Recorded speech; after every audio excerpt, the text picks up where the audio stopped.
All right, I'm seeing some familiar faces. This is great. So I think I'll go ahead and get us started, and there probably will be people coming even a few minutes after this, but we'll let folks in as they show up. So for those who don't know me, my name is Cheryl Ehrman. I'm the Dean of Engineering here at San Jose State, and it gives me great pleasure today to introduce our first speaker for the Fall 2021 Silicon Valley Leaders Symposium. And so we're happy to welcome Samir Saran, who's the founder and CEO of ParkStash. He's a recent alumnus who developed his company while he was a student here at SJSU to respond to a need we can all relate to, a lack of parking. So 2 fun facts before I give a little bit more about his background. He is the first of our Dean's Career Conversation speakers to actually graduate from that small series where I know we have, George, you were there yesterday, I think it was, to get to this series within such a short amount of time, which is just really exciting. And then one of the ways I knew what was going on during the pandemic was I was regularly checking ParkStash to get a sense of the parking garages and how many people were, just deciding pretty early on that they were going to work from home. And when they started to go all green, I knew that what that really meant was it was kind of all red in the current color scheme of the pandemic. But it's been amazing to see the rebound. So Samir completed his bachelor's in automobile engineering from Medicaps Institute, which is in Madhya Pradesh. And then he went on to obtain his master's in computer engineering from San Jose State University in 2018. He also served as a student senator in the academic senate and then chaired committees in Associated Students and student union organizations.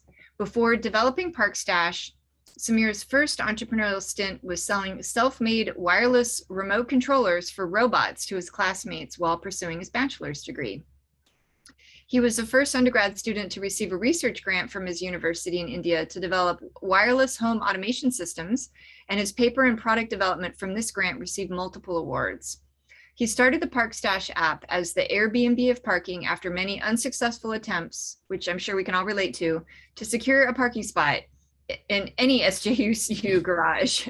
He's been late for exams and missed classes because of parking issues. During its early stages of development, SJSU students and the community around the university were able to test out the app and its features, which allows property owners to book parking spaces out to drivers for a small fee. Today, ParkStash serves as an all-inclusive transportation and parking management platform, which supports both individual consumers and organizations. Their partners and clients include San Jose State, Woodward Dream Cruise, Smart Bus, City of Surrey, hundreds of small business owners, and thousands of consumers. So once again, I'm pleased to welcome back Samir Saran, founder and CEO of ParkStash. Thanks a lot. Thanks a lot for inviting me today for SVLS Talk, Dean Ehrman. And it's always a pleasure to come back again and speak with the Spartan community, engage with the campus. And so today, before I share my presentation, just giving a little background that I'm going to be walking down the memory lane and talking more about my experiences as an entrepreneur when I started, what really shaped me to what, ParkStash is today, what were the setbacks that we faced during the journey, and how did we actually overcome those setbacks? All right, so I'm going to share the presentation.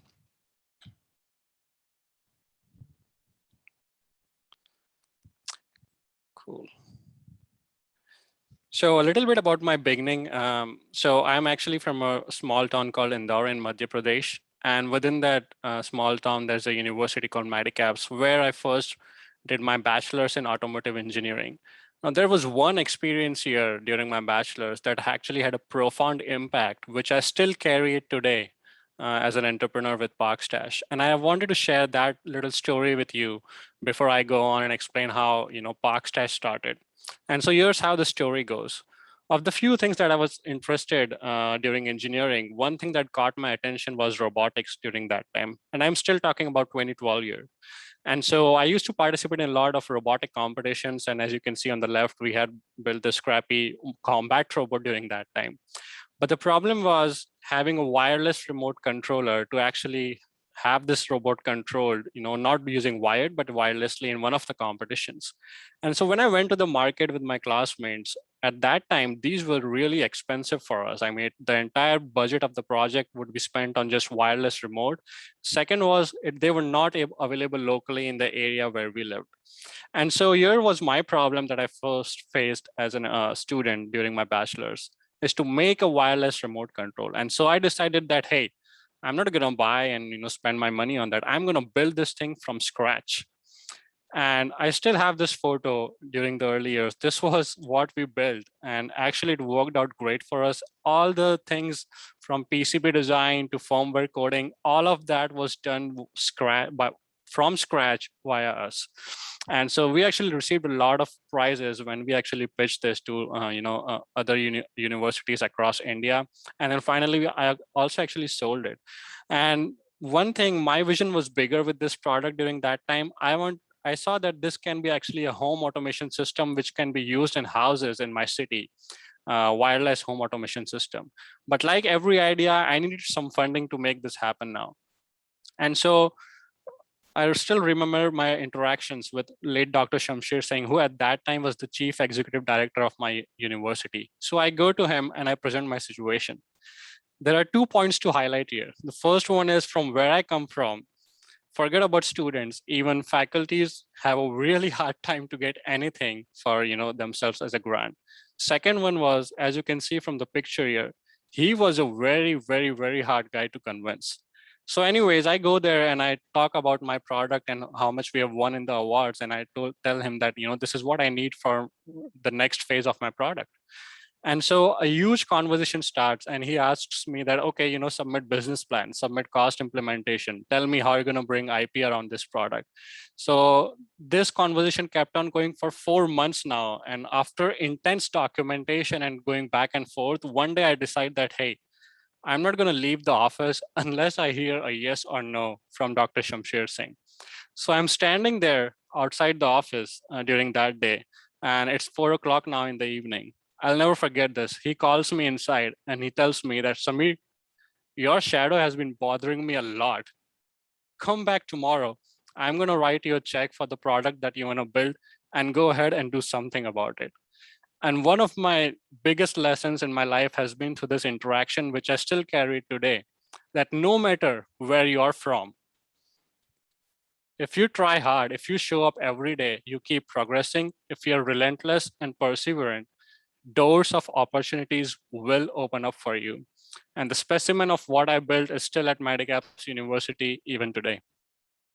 So then I did graduate from automobile engineering, and I was fascinated by, of course, the Silicon Valley startup culture. I wanted to gain more experience. I wanted to live and breathe here. And so incidentally, I got admitted into Master's in Computer Engineering program at San Jose State University. It was an obvious choice for me. I didn't think twice. I came here to begin my program. So it was 2017. I was commuting to the university, and now I wanted a parking permit for one of the garages. And so I went to the department, and they asked me for the payment, which is $192 for the semester. I paid it. Next day, it was my first day of class. It took me 30 minutes to find one space in their garages. I was like, wow. When I talked to the students nearby, they came at 6 a.m. in the morning. They slept in their cars and then went to their classes. And so now another problem presented to me, and my entrepreneurship DNA kicked in, because I knew that I cannot live this life. So I need to find a solution to this problem. And that is what we started doing. My first idea here was a smart park, which was like a hardware and software solution. At that time, we didn't even call ourselves ParkStash.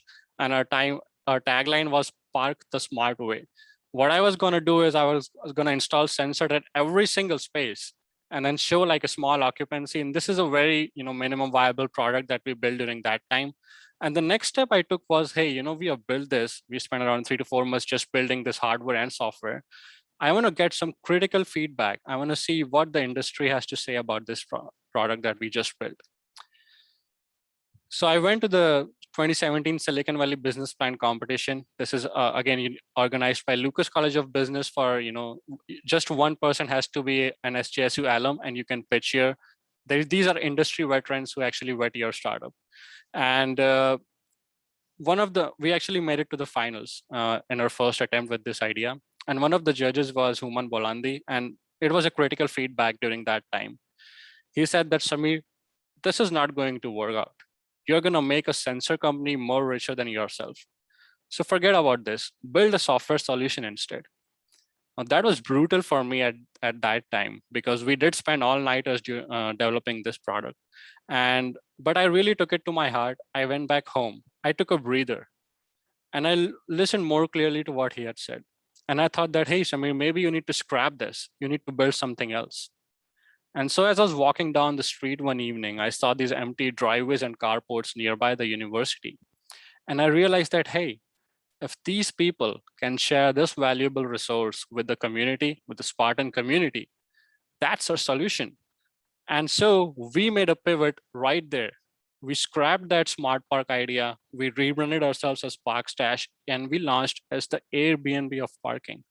And this is one of the biggest learnings if you're planning to build a startup out there, that you do not need to be afraid of pivoting. It's better to fail fast than just keep on going on an idea which is not going to work out at the end. So we pivoted, and that helped us a lot. Uh, on the left, you see, I say it as a minimum viable product. This is actually how the app looked like at the beginning. We actually didn't even show any prices or anything, but my approach always has been, first to market as fast as possible, because we are more about what is the critical feedback from the users. We want to get that feedback and build the next solution based on that. So in October 2017, we targeted Levi Stadium because I wanted to see if people are actually willing to pay for this product or not. If they say, I like it, I love it, but then at the end of the day, if they don't use it, it's not going to work. And so we targeted 49ers games, which was again a huge issue near Levi Stadium. We started knocking on doors. It was just ground up. I still remember it. I was doing my internship at Goshen. I was doing my graduate studies at university. And in the evening from 6 to 9 is when I used to go and knock on doors near the Levi Stadium. So we had like 3-4 drivers at that time signed up, and some bookings were happening. And we were getting some feedback, and we developed a different solution set for them. But the real pivot point, which actually had me just go and do ParkStash full time, was our validation at the Taylor Swift concert at Levi's. This was in May 2018. There was a great hack that I did for this. What I did was I started contacting Airbnb owners on their platform, because I knew if they are renting their homes, they would be more approachable, and they might even rent out their driveways. So from 2, we now had 15 listings, and some driveways had over 3 spots. So we had around 40 spots going around near Levi Stadium. So the only setback here was Airbnb found out that I was doing this, and they blocked me from there. So what I do is I create a different email, sign up on Airbnb again, and I do the same thing. Now, to this day, I cannot actually use the Airbnb platform under my name, because now they straight away ask my ID, and when I submit it, they just block me. But that was a small sacrifice that I was willing to take for the success of ParkStash. And so this was the turning point. During the concert, we had 100 signups in a day. We were sold out by Friday evening, and we actually had customers in backlog who were saying that, hey, do you have any other driveway where I can park? These numbers are small, but at that time, this was a turning point for us, because we just had a skeleton product. There were a lot of issues in the product, and still people were using it, signing up and paying for the product. And that's when I decided that, hey, let's go ahead and build this into a full-fledged product. And I'm going to devote the rest of my years in building ParkStash, because this is a real problem that I'm setting out to solve. And so a learning that I want to share is at the beginning of your startup, you have to do unscalable things. So at the end of the day, you make your company scale. And those unscalable things are like knocking on doors. I again remember, in some evenings, I would knock on around 100 doors. Not even a single homeowner would say yes to my product. But if I had sat down at the end of the day and said, okay, let's just not do it, I would fail. But I actually used to wake up the next morning, and the evening, I again used to go and knock on doors and see what the response is. So you have to do those things in the beginning. We used to have these yard signs installed, in front of driveways. Again, if you ask me today, can we do it? Can we just knock on doors across the entire US? No, we cannot. But at the beginning, that is what that matters. And finally, having one-on-one conversations with your early adopters, which I do even to this day today. all the customers, I talk to them one-on-one. I want to know what their feedback is about ParkStash and what can be done to improve, because I want to make sure that they have a delightful experience. They are not just happy, they are delighted by the product that we have built. So after we made the pivot, things started moving a lot faster. We won the Silicon Valley Startup Cup competition. We won the Silicon Valley Innovation Challenge. We were even a Zin Starter Fellow. So I got the opportunity to pitch to, Ray Zin, who is the longest serving CEO of Silicon Valley, and get his critical feedback. And again, my approach always has been, once I've developed something, I need to engage with the industry. I need to get feedback from people who have done this before, who have made startups. What is their experience? What should I do to improve? And once I get that feedback, I sit down to implement those things so that we can actually move much faster. This is again a pivotal moment. As I shared before, in 2017, I had pitched. In 2018, I came back to Silicon Valley Business Plan competition with our Airbnb of parking idea. Homan Bolandi was the judge again in that competition. This time, he wrote the check, the first check to the company. We won the second place. And the next day we were talking on how to grow this business. He actually joined the company as a co-founder. And one of the things I want to highlight here is you want to be able to attract people in your company and get some skill set that you don't have. And now we have a lethal combination of youth and experience into ParkStash. And since then, we have been working together for the last 3 years, building this company together as co-founders. So now that I have told you about what unscalable things we did, now let's talk about what did we do to scale ParkStash. And one of that was we wanted to make sure that we have a sustainable business model. So and that is really important. For any startup, you need to make some revenue, you need to pay people, you need to pay the bills in Silicon Valley. And with events, what we found out was it was a very seasonal revenue. I mean, there was just 1 or 2 events at Levi's. Sometimes we'll get revenue, sometimes we don't. And so we decided that, hey, now we have solved this Levi's Stadium problem. Why don't we come back to San Jose State and solve the problem for Spartan community? Now that we have validation, now that our product is better, now that we know it works, we need to come back and solve this issue for the students that we first faced. And so we launched at San Jose State in 2019 after that. One of the other things that we did was our change our host acquisition strategy. And a lot of people used to ask the question during that time, you're knocking on doors, great. Are you going to knock the doors on entire US? One of the investors straight away asked me, what are you going to do? I mean, you need to scale the company at some point. And so then we started looking at churches. Think about it. They just rent, or use their lot for just 1 day a week. Rest it is empty. If I get one church, I'm going to get almost 10 to 80. At some point, we even got 200 spots just from one church. So that was a great way to change a strategy. Even the restaurants that were nearby the university, sometimes they were closed. Sometimes they had downtime when no one would actually come and pay for food or eat. And at that time, they could rent the spaces and earn some revenue out of it. Even local businesses, we had beauty salons, we had dry cleaner shops who actually wanted to rent spaces. And we used to get not just one, multiple spaces out of these entities.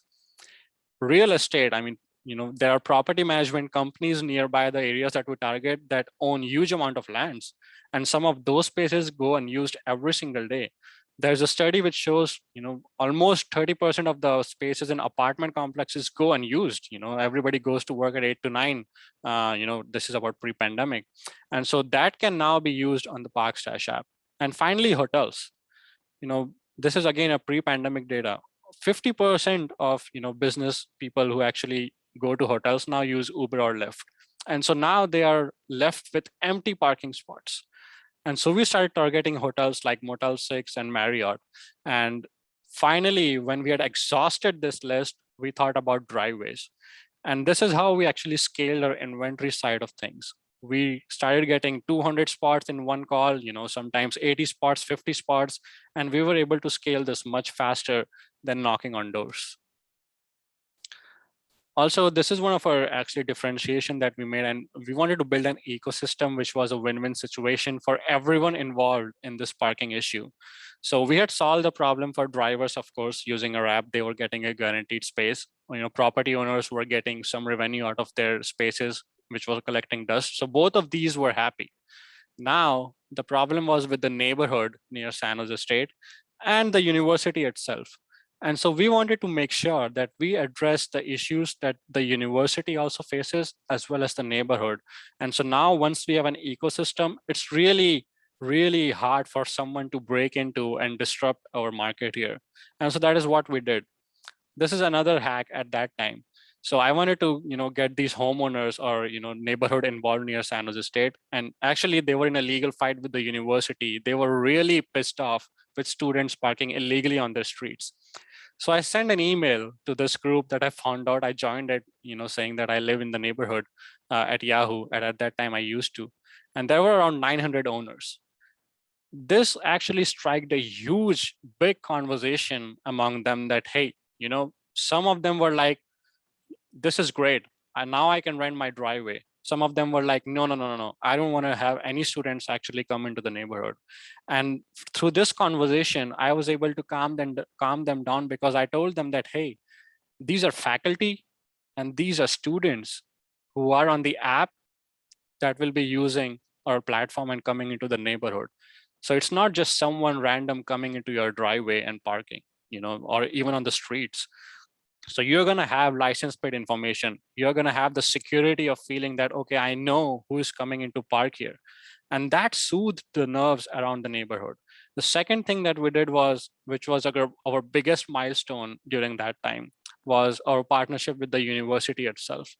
Now, at that point, the university was going to invest over $450,000 in just LED signs in front of garages. And I still remember that day, I and Human went to Mr. CFO Charlie Fass and the director of parking department. And Human says that, you're planning to do this LED signs. By the time I reach your garage and see those signs, I'm already a part of the problem. I'm already a part of your traffic congestion. So we don't know what you're trying to solve here. Instead, let us show the occupancy on our app. So even before people leave their home, they know where to park. And at first they were skeptical when we showed the demo, that actually suited them. And they said that, okay, we'll give you 30 days. And if the engagement is good, we are going to partner with you for the long term. And that is how we got our first start with our partnership at San Jose State. It actually helped us a lot, because now we didn't have to spend anything on marketing. The university was promoting the app. The great part here was, by the time it reached 10:30 a.m., everything here was red. So, people started booking our driveways and churches and hotels, and we were able to, get sold out every single day by this partnership. Today, of course, we have a long-term multi-year contract with the university. We have built a lot more than just occupancy and announcements that I'm going to share later. But yes, at that point, this was our single biggest milestone, which took us off. So again, a part of doing scalable things was, okay, you know what, instead of just going out there and getting the landowners, let's just first partner up with the entity or the organization that has facing this problem for a long time. Because now if you have a backing from a university or a city or even an event center, it builds your credibility. You're not just a startup anymore. There's a name behind you. And that helps a lot if you go out there and pitch and get more clients. So after the partnership, we were picked up a lot by, news articles, and, that conversation I struck at the Yahoo email, I didn't even know. One of them was a reporter, and, she was a Mercury News reporter, and she just says that I want to do a story on this. And the next day we were getting calls from CBS, NBC, ABC, a lot of, press coverage at that time, which was again great for us as an early stage startup company. One thing also I want to share here again, we actually built an event reservation module in 2019 for San Jose State. And the effect that this had, I want to share what we did for the university and why now we are a long-term partner. So, in 2018, when the graduation used to happen, the traffic line used to be actually clogged up all the way until the 280 freeway. Students actually used to miss their graduation. And the parking department, at that time, they gave us the numbers here. They used to hire people an overtime just to tell people where to park. So they were just like dumping money so that somehow they can solve this problem. And students and parents actually missed going to this graduation ceremonies. In 2019, they utilized our platform where anybody who wanted to go to graduation had to book a parking space via us. It was free, but they need to know how many people are coming. And in 2019, you can see the numbers. They had minimum staffing. I mean, there was no line because everybody knew at this point where they are going to park. So it became more of a traffic and parking management solution for the university. And by this, they were actually able to save over 24% in their operational costs. 24%, which is a lot for a university at that time. I want to just do this here because it's bothering me. Okay. And I always say that startup is, of course, it's a roller coaster ride. Some point you're riding high, everything is going great, and at one point it just breaks, everything falls down, and that is what COVID did to us. I'll be honest, it hit us brutally. For 18 months, I mean, you tell me who needed parking? Nobody was going even out of their homes, and so we lost the revenue that we were making. But we just don't know how to stop. We knew that we have to do something to keep on going. And so we started looking at the future, how this pandemic is going to shape the consumer behavior after some sort of normalcy returns. How will entities like universities, cities, and event centers would need to deal with parking and transportation once everybody comes back, now that the pandemic has affected their lifestyle and how they use or do things. Nobody wants to touch surfaces. Nobody wants to use kiosks anymore. Nobody wants to go to offices and talk with parking department anymore. And so what we saw was everybody wanted a contactless and cashless solution to handle everything related to parking and transportation. And especially the entities wanted a platform that can help them switch and build a virtual office for themselves. And some of the slides that you're going to see next is a result of us looking at the future when the COVID happened and building things that now helped us strike more partnerships that you're going to see in the next slides, and help ParkStash go forward. So this is how the consumer app actually looks now. It's a huge difference from what I showed at the Levi Stadium, as you can see. So now the app actually supports cars, trucks, RVs, and boat parking, as well as EV parking. And this was, again, if you think about RVs at that point, when the COVID happened and how the lifestyle changed, a lot of people started buying RVs or renting RVs so that they don't have to book an Airbnb or a hotel or anything. And now you have so many RVs, but they need a space to park. And so we incorporated that into our product. I will touch on why we had trucks in there in the next slides. But one thing I want to say here is, trucking industry is something which was, foolproof from the recession. I mean, it's recession proof because they are essential workers. We need packages even during the COVID, medical supplies. Those things still need to be there. And so we decided that, hey, if we get the trucks in here right now, we are looking at the future. Even for the EVs, we are looking more in the future. And that is what we need to build. And so you'll see later how this has helped us in striking more partnerships with other entities. The other thing is we built an entire enterprise product lineup, which has helped our business a lot in terms of revenue as well as sustainability. So now our product lineup supports not only universities, it supports cities, event centers, even hospitals, and apartment complexes. And some of the things that we have built, I'll share real quickly so you see what we have done looking into the future after the COVID. So we have the shuttle routes and park and ride EV program. So one of the partnerships was with Smart Bus that I'm going to share. So the shuttle routes can now be seen, and we have a park and ride program going on. So everybody who actually books a space can now get a shuttle and Michigan, see the routes and go up and down. So it's all about reducing traffic congestion during that point, and helping people move towards sustainable solutions. And we are trying to do the same thing with BART that I'm going to share in the next few slides. We also have bike rack and EV charger occupancy now. A lot of people are using bikes, so we can actually show those bike racks occupancy on the app. EV is a huge market coming up, as we know. With we say this in our own team that we are going to see a lot of Teslas running around in the next few years. And now there's a huge charging network that needs to take place.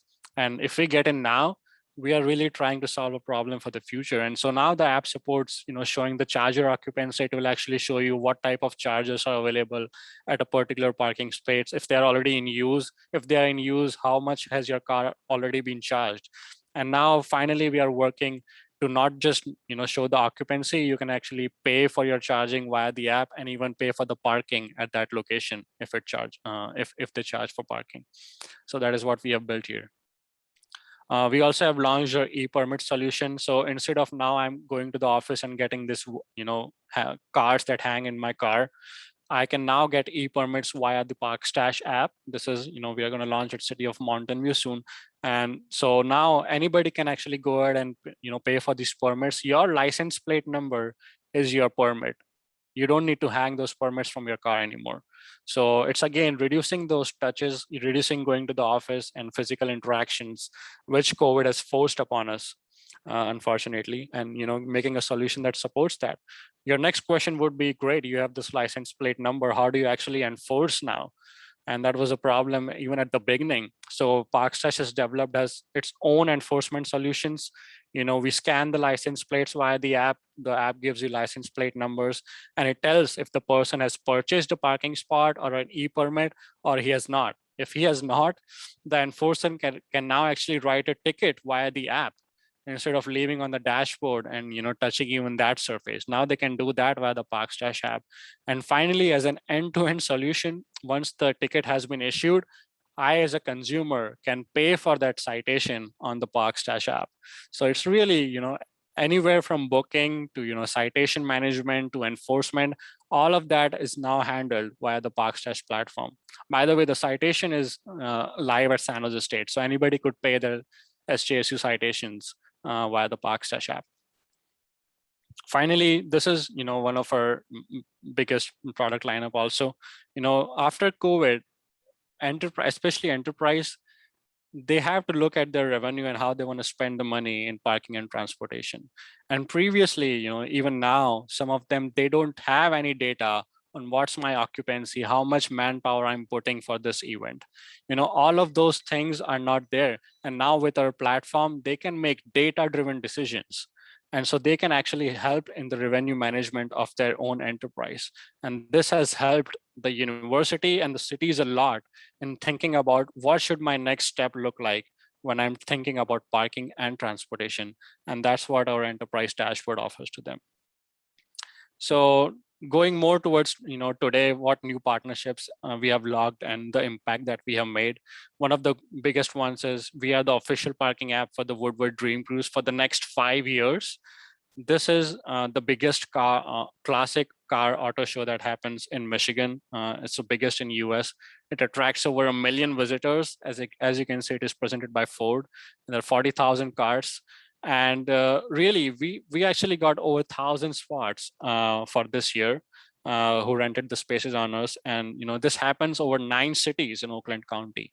And if you think about it, getting those spots and building those garages, that's a huge infrastructure cost. Traffic congestion, reduction in traffic congestion is a huge, savings for the county. And we were actually able to save over $70 million for the county using our app for the Woodward Dream Cruise. The next thing, as I shared before, we partnered up with SmartBus, which is the only regional transportation authority in Michigan. So we now have a park and ride program where people park at those locations, they get into the shuttle and they go up and down. So again, reducing the traffic congestion during this event. And again, I want to share here, all these reviews that we got from people who used our app during the event. We served almost everyone, whether it was Heather or Laura or everyone was so happy. And I want to share that we actually now have people who want to book spots for the next year, even now for the next year. And that is what we are trying to bring when we talk about delightful experience for our users. The next thing is again a very recent partnership is with City of Surrey. We are now the official truck parking app for the city. And I'm again going back to my conversation, which I touched at the beginning regarding truck parking. So this is where City of Surrey is. This is the USA-Canada border. So Surrey is actually the lifeline, the artery where most of the trucks go from US to Canada to transport the goods. And studies have shown, articles have been written that 98% of truck drivers don't have a safe parking spot. 98%. I mean, I was solving it for a student, but when I thought about truck drivers, I read articles that they were literally, in some cases, lives were lost because they didn't have a safe parking space. And so the other thing that we looked at was, truck industry is really recession proof. So anything that comes up later also, if we get this market now, we are really thinking about, capturing a future market that we want to build. And so questions used to come up during that time that, hey, you are in US right now, why are you actually going to Surrey? And this is precisely why we actually went there. It was a arduous process. We had to do a lot of changes. City had an RFI, nine vendors responded, they selected us. But now we are the official truck parking app, and proud to say we are the only ones who offer any renting or booking capability for truck parking. And so finally, this is our ecosystem that we have built. As you can see, we have enterprises that we have partnered up with. Today, proud to say over 300 small businesses, churches, and restaurants that ParkStash serves as the parking platform for them. And talking a bit about impact, this is what the BART study did. So they actually have a state mandate now that instead of building garages at the stations, they need to build affordable housing. And this was a study done by them. So it says here, 60,000 to 80,000 cost building one space in a parking garage. And so when we talk with entities, we really ask the question and we ask for a decision, do you really want to spend millions of dollars building a new parking garage, or do you want to use ParkStash and we can bring you spots at zero infrastructure cost? You can spend those millions of dollars on affordable housing and whatnot. Don't just go ahead and spend that much money right now when there are spaces available already. And going towards more of the sustainability side, today, proud to say we have helped over 288,000 vehicles park at San Jose State over a period of 13 months now, taking aside the pandemic. And, if we were not there, they would be me. They would be circling around 30 minutes, getting a space, near in one of the garages or nearby the university. So we really help reduce the metric tons of CO2 in that aspect, because you don't know, when you circle around, there's wear and tear on your tires, you consume gallons of gasolines, and there's a huge impact on the environment that you don't even know about. And this has actually helped a lot the sustainability department in taking a step towards meeting the sustainability goals. And this is we always show this in every presentation. This is from Mr. Fast CFO's newsletter. If you read the second line here, we were able to reduce the circling around time by 50%. 50% reduction in circling around time. That meant a lot to us. That meant a lot to the university, to the students, and to everyone. And finally, one of the students, the smile I always show, she said that, ParkStash has made my life a million times easier. That's what keeps us going. And finally, this is my last slide for the presentation.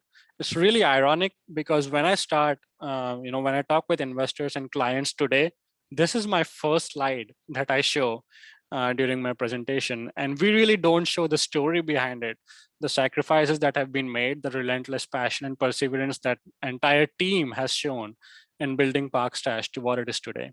So I would like to take this moment and thank, of course, the listeners first who joined the presentation, and SJSU staff who has joined, and really more my family, my partner, and my team that has helped build ParkStash now operational intensities. So once again, thanks a lot. All right, thank you. Yeah, so I'm sure we've got questions from the participants now. I have one, just to get us started. Take moderator's privilege here. So in your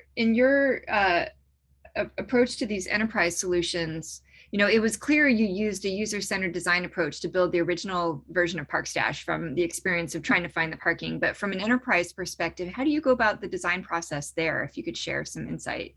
Definitely. There's So a lot of different types of things you're working on now.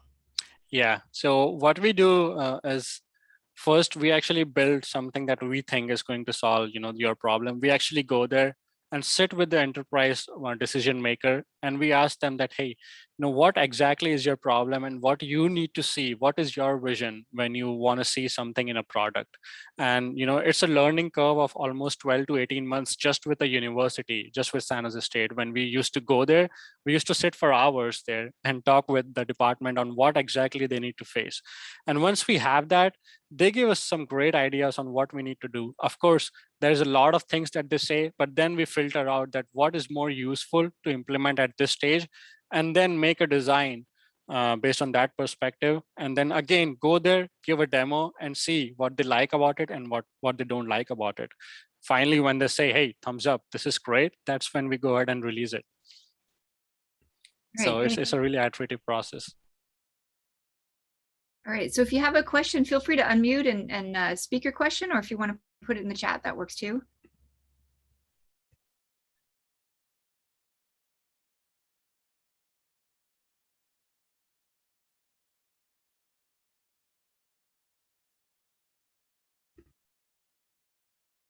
All right, I have another question, but I need to get a drink of water. So, No problem. but other folks have questions? All right, well, my quick question is, who are your competitors? Because you mentioned that you had to do a bidding process. Yeah. I think that was for the project with the car fair, correct? Yeah, that was for City of Surrey. Oh, sorry. Okay. Yeah. Yeah. We do have, so in terms of the private parking marketplace that we built, which is the Airbnb of parking model, we have competitors. We have Pavement, which launched in LA. We have ParkUX, which tried to do the same thing in Chicago. And then talking more about the public garages, that those are indirect competitors. Those are like Spot Hero, whose app I actually used when I went to San Francisco. And the thing is, they have a probabilistic model. So once you book, you don't, it says that, okay, you just go ahead and you good luck finding a space. But we allowed you to book a space on the app. That's how it works right now. So those are our indirect competitors, but the real differentiation is the ecosystem that I keep talking about, the enterprise solutions that we build. Once we get a partnership with an entity, even if someone else comes in, we have a name behind us who is, supporting ParkStash, even in the Airbnb of parking model side. And so that has helped us, drive away the small things that keep popping up, from time to time. And of course there will be competitions, but again, it's a very huge market, parking industry, and a lot of people can be winners together here.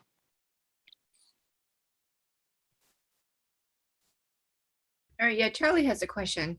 How have you seen this app make parking easier and improve over the years after being put into place? Definitely. So as you saw from the reviews, Charlie, so one of the things that drivers of course like is that they get a guaranteed spot. They can book the parking space in advance before even leaving their homes. They can extend it easily via the app, and they can go and park and be on their way. So that is one thing that everybody likes a lot on the driver side. So on the landowner side, we did a lot of things at the beginning. We faced a lot of problem with enforcement. Some illegal drivers coming into park. Questions were asked, and now based on what the feedback we had received, as I shared, we built this enforcement solution. And so now the landowner actually has everything from making money on their parking lot to enforcing and making sure the correct drivers are parking. And if not, then they can get the car towed away. And so that has made the landowner side much more receptive using our app. And finally, talking about enterprise, as you saw, just with the university, over $500,000 of savings in LED, 24% reduction in operational cost using our platform, and having those data to have those analytics and reporting done, making data-driven decisions to know how much staff to hire, how much staff to allot for specific events. That helped them a lot in traffic and parking management. And that is what we have built over the years. Initially solving just for the drivers to now solving for property owners, and even to the enterprises that now we partner up with. All right. Good question. Other questions? So I'm curious, Samir, about your initial entry point when you had first started your idea with the sensors. Yeah. At that time, I mean, now there are a lot of parking garages that use the sensor technology, even here in Silicon Valley. So Yes. I'm just wondering, at that time, I mean, that was still early on. None of those things were around at that point in 2017, I think it was, when you first got here. I mean, and yes, your mentor is correct, I think, with the hardware, that it is a lot more hardware based and you'd have to spend more. Is that just the premise then, that it's cheaper to do something that's a software based app and therefore less overhead on your end and less cost on the entrepreneurial side versus a software based platform that you can code anywhere, be remote, work remotely with other partners, etc., versus having to have a physical place to build? Or is that a mantra or mindset that you would focus on? I'm just trying to get your thoughts on that, because obviously there is an industry in those sensors. They're making a ton of ticket fees from cities, etc., are all being billed to those parking sensors. Those parking maids now come out and ticket you the minute the sensor is somewhere. They literally have those guys out there tagging you. So I'm just curious to know what your thoughts are on that kind of a change or transformation. Yeah, no problem, Jacob. That's a really great question. So at that point, we did, after the feedback I had received, and we had the small sensor developed, and we pretty much knew that this is going to be a long road if I want to do a sensor-based development and having all that IP around it. Because when we actually started diving deeper, there were a lot of companies that were doing the sensor solution, and they would just ship out the sensors and you would install it and have some backend API connect with you so that you can show that on a website and everything. And the other part that you mentioned straight away, it was a lot more cost at the beginning to have a sensor-based solution at the university in every space. So we are talking about almost 5,000 sensors that would need to be installed during that time, and we just had one sensor which used to sometimes work, sometimes not. And then on the other hand, we had all these companies that had already built sensors with over 99% reliability, showing the parking data or showing that the car is parked at this space. And so that really, over a week when I was thinking about this, that really made me think that, I'm going to first of all face a lot of competition. I'm going to first of all need money to make this happen. And finally, I don't even know if I have some differentiation with this product or not, because there are so many guys doing this. And so those kind of questions, when I asked myself, I decided that, hey, instead of having a sensor-based approach, let's just keep ourselves to a software solution. With the software solution, it's great that it can be pivoted. There's not much cost in development. It's mostly you coding around all-nighters. And as we all know, software development right now is much more cheaper than it used to be. And so that was actually the main decision point in moving away from the sensor-based idea to just a software solution. Now, if I talk about now, we do show the occupancy and everything just without the hardware. So we can get those sensors from clients that sell it, and we can partner up with them and we can show that occupancy on the hardware. So it's about using what has already been out there, having that capability integrated as a software solution in our app, and then presenting it to clients. So that was the decision making during that time. I hope I was able to answer your question. Yeah, thank you. That was great. No problem.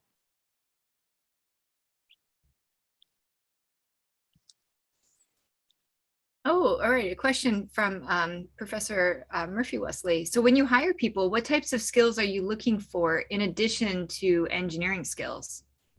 That's a great question. Yeah, that is a really great question. So, one thing we built in the culture was, of course, apart from your coding or engineering skills that you would of course bring and help in the product development, you need to be really passionate about what we are solving out here.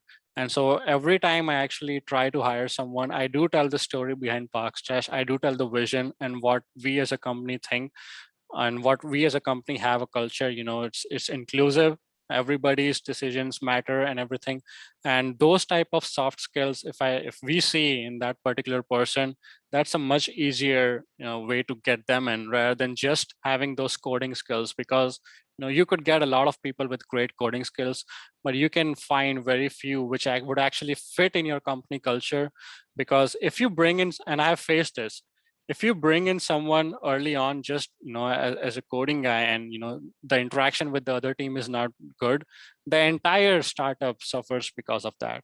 Because now we have to make sure that whatever this person's culture or whatever he tries to do, we support it. Sometimes it just have fights in there, and I don't want that.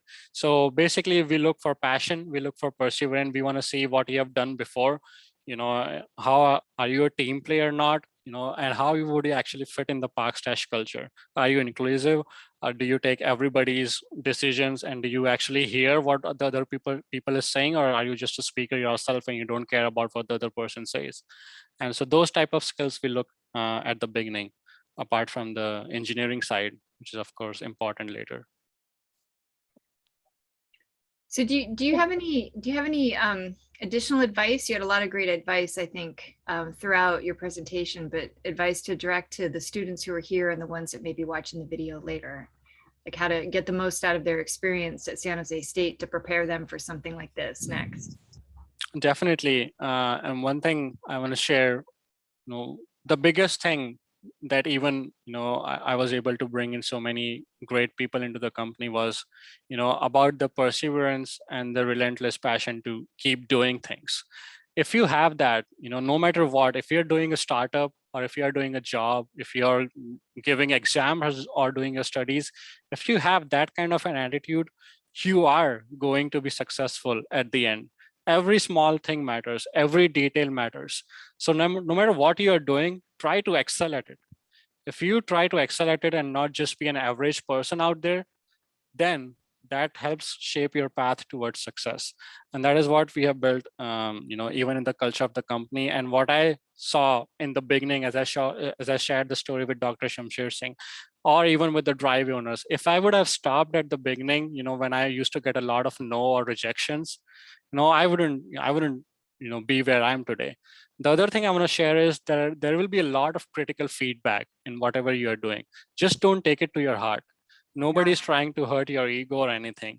They are saying that because they have had some experiences in their life which made them not do that, or give you them that advice. So don't take it to your heart and be hurtful about it. Take a breather, listen more on what the person said, and try to incorporate those changes into your into your life. That would be very, very helpful going forward. And I'm sure we would see a lot of Spartan engineers making their companies as we go forward. These qualities, make sure you have that in the beginning. Try to get the feedback whenever you can and implement that.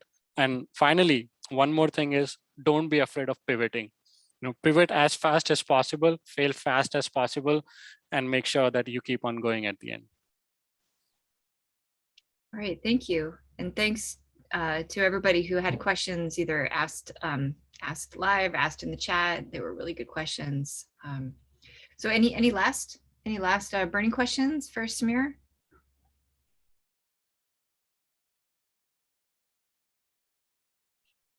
So maybe hearing none.